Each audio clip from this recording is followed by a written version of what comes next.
Gaji RM2,000 nak beli Proton X50 flagship. Boleh. Ada 3 cara. Sebelum tu saya minta tolong anda screenshot dulu ini business card saya.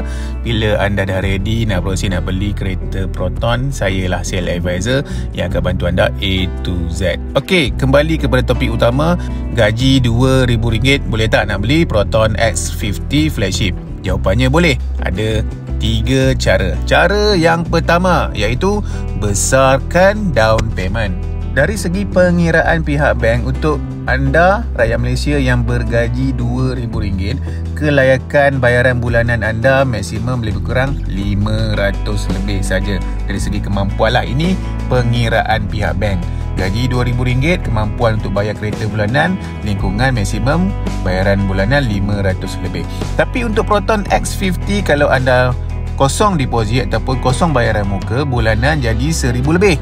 So kat situ tak lepas. So cara dia, anda besarkan down payment. Anda perlu bayar lingkungan RM70,000 down payment ataupun bayaran muka. Barulah bayaran bulanan Proton X50 flagship ni akan jadi lingkungan RM500 lebih sahaja. Itu cara yang pertama. Kalau anda tak mampu cara yang pertama ni, mungkin tak ada bajet yang besar untuk bayar down payment RM70,000 lebih ni, boleh guna cara yang kedua. Cara yang kedua ialah tambah guarantor. Guarantor iaitu ahli keluarga lah, sama ada mak atau ayah anda yang bekerja boleh jadi guarantor anda, ataupun pasangan suami atau isteri boleh jadi guarantor anda, ataupun adik-beradik. So guarantor mestilah gaji lebih besar daripada pembeli. Contoh gaji anda RM2,000, guarantor mesti RM2,000 lebih, RM3,000 lebih gajinya.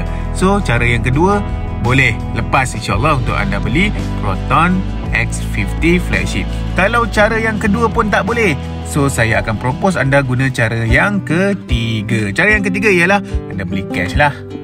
So tak perlu terlibat dengan bank, nak loan semua tak perlu. Anda beli cash. So bolehlah beli. Walaupun anda gaji RM2,000, boleh je nak beli Proton X50 flagship.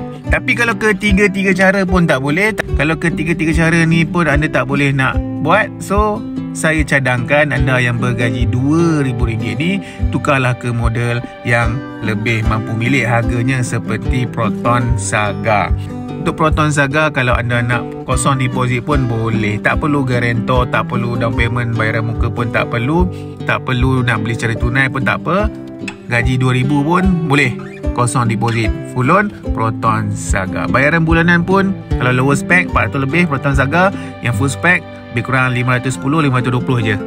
Proton Saga pun sangat okey, kereta yang agak besar, bonet pun besar, boot belakang pun besar, harga pun sangat mampu milik. Tapi kalau anda minat juga nak Proton X50 flagship, saya cadangkan kepada anda adik-adik yang baru mula bekerja, gaji lingkungan RM2,000 lebih ni, tunggulah dulu beberapa tahun lagi. Bila gaji dah naik lingkungan RM3,000, RM4,000 ke atas, time tu baru belilah Proton X50 flagship ni, sebab harga dia agak tinggi sedikit.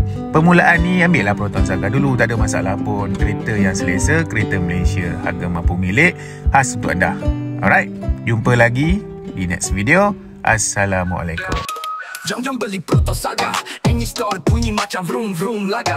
Harga mesa rakyat, tak payah gadai sawah. Minyak jimat poket pun tak parah.